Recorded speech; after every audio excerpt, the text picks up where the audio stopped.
Tens of millions of people along the East Coast are digging out this morning after a major snowfall. As that storm moves away, the region is shivering under a new blast of Arctic air. High temperatures today will be well below freezing, and wind chills will make it feel even colder. The storm is causing serious problems from North Carolina to Maine. Parts of New York City got a foot of snow or more, creating terrible conditions for commuters. And the storm is still pounding southeastern New England.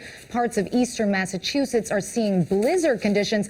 Michelle Miller is in Boston, where more snow is expected over the next several hours. Michelle, good morning. Good morning. Well, here in Boston, the snow has been falling for more than 12 hours. Public schools are closed today, and city officials are urging residents to stay off the streets. As the snow fell fast and heavy across Massachusetts, residents didn't wait for it to pile up. By that time, there'll be 12 or 14 inches on the ground, and if you can get it 3 or 4 inches at a time, it doesn't seem as much, right? By midnight, nearly a foot of snow had fallen in some areas, with flakes still thick in the air. State officials hope 3,000 pieces of snow removal equipment will be enough, but bone-chilling temperatures could make that job even harder. Once you get to 10 degrees in single numbers, there's nothing that melts it other than a blowtorch. From Boston to Baltimore, snow-covered roads proved dangerous. As you can see, I just, rear-ended a lady by, accident. I even hit the emergency brake, and it's brutal. Officials are investigating whether slick streets caused this SUV to slam into a house in Boston.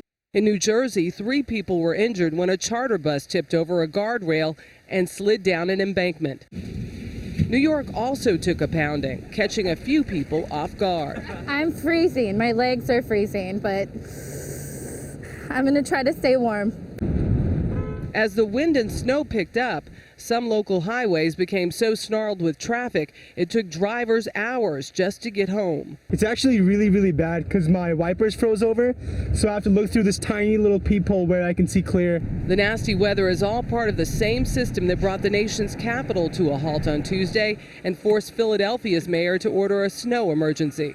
The fact that we're going to be in the teens and single digits for the entire day after 10, 12, possibly 14 inches of snow is a very different set of conditions than we've seen over the last couple of years. Massachusetts has already spent more than $40 million on snow cleanup. And at this rate, we're only halfway through the season. One state official told us that they'll have to ask lawmakers for even more. Thanks, Michelle.